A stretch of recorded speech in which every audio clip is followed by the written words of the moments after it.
ඔයාට පාලනය කරගන්න බැරි බියක් කනස්සල්ලක් නිතර දැනෙනවද? ගෙදර දොරේ වැඩපලේ වැඩ කරගෙන යද්දී නිතරම අනවශ්‍ය විදිහට කලබල වෙනවද?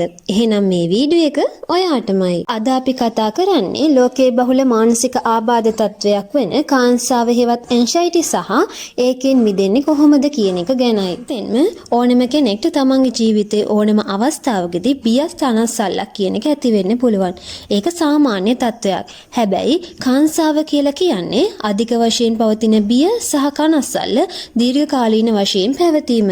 එමගින් ජීවිතයේ සාමාන්‍ය කටයුතු වලට වගේම තමන්ගේ රැකියාවට, අධ්‍යාපන කටයුතු වලට බාධා පමුණුවනවා. ඇන්සයිටි රෝගයේ ප්‍රධාන රෝග ලක්ෂණ ලෙස නිතර නොසන්සුන් බවක් දැනීම, හෘද ස්පන්දන වේගයේ වැඩිවීමක් දක්නට ලැබීම, හුස්ම ගැනීමේ අපහසුතාවය හෝ කරකැවිල්ල, අධික ලෙස දාඩිය දැමීම, විවුලීම, නිින්ද නොයාම හෝ අවධානය යොමු කිරීමට අපහසු වීම දක්වන්න පුළුවන්. අපි දැන් බලමු කාංසාව හෙවත් ඇන්සයිටි සඳහා ඇති විසඳුම් මොනවාද කියලා. බොහෝ දෙනෙක් දන්නේ නැති වුණාට කාංසාව කියලා කියන්නේ හොඳ කළ හැකි රෝගී තත්වයක්. මේ සඳහා ලෝකයේ වඩාත්ම පිළිගත් හා සාර්ථක ප්‍රතිකාර වශයෙන් කොග්නිටිව් බිහේවියරල් තෙරපි හඳුන්වා දෙන්න පුළුවන්. එතෙන්ම මේ කොග්නිටිව් බිහේවියරල් තෙරපි හෙවත් CBT නමින් හඳුන්වන්නේ කුමක්ද?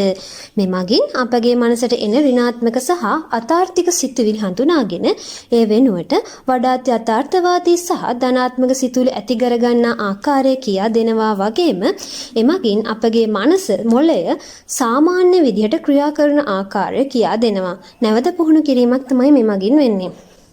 මීට අමතරව අවශ්‍යතාවය අනුව වෛද්‍යවරුන් විසින් SSRI වැනි ඖෂධ වර්ග නිර්දේශ කරනු ලබනවා.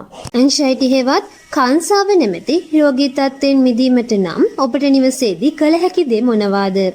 වෛද්‍ය සහ මනෝවිද්‍යාත්මක උපදෙස් ලබා ගන්නා අතරතුර ඔබට ස්වයංව කළ හැකි දේවල් කීපයකුත් තියෙනවා. 1. හුස්ම ගැනීමේ ව්‍යායාම. එමගින් සිත සංසුන් කරගන්න පුළුවන්. 2. නිතිපතා ව්‍යායාම කිරීම. පොඩි දුර ප්‍රමාණයක් ඇවිදීම වගේ. 3. මත්පැන් හා ධූමපානයෙන් වැළකීම. එමගින් කාංසාව තව තවත් වැඩි වෙන්න පුළුවන්. 4. හොඳ නිින්දක් සහ සමබර ආහාර වේලක් ලබා ගැනීම. ඉතින් අවසානයේදී කියන්න තියෙන්නේ කාංසාව හෙවත් ඇන්සයිටි කියලා කියන්නේ තනිවම විඳව ඉන්න ඕන දෙයක් නෙවෙයි. ඔයාට මේ වගේ රෝග ලක්ෂණ තියෙනවා නම් අනිවාර්යයෙන්ම වෛද්‍යවරයෙකුගෙන් හරි මනෝ උපදේශකවරයෙකුගෙන් හරි සහාය ලබා ගන්න. ඔයාට මේ වීඩියෝ එක වැදගත් වුණා කියලා හිතෙනවා නම් ලයික් කරන්න. ඔබේ අදහස් යටින් කමෙන්ට් කරන්න.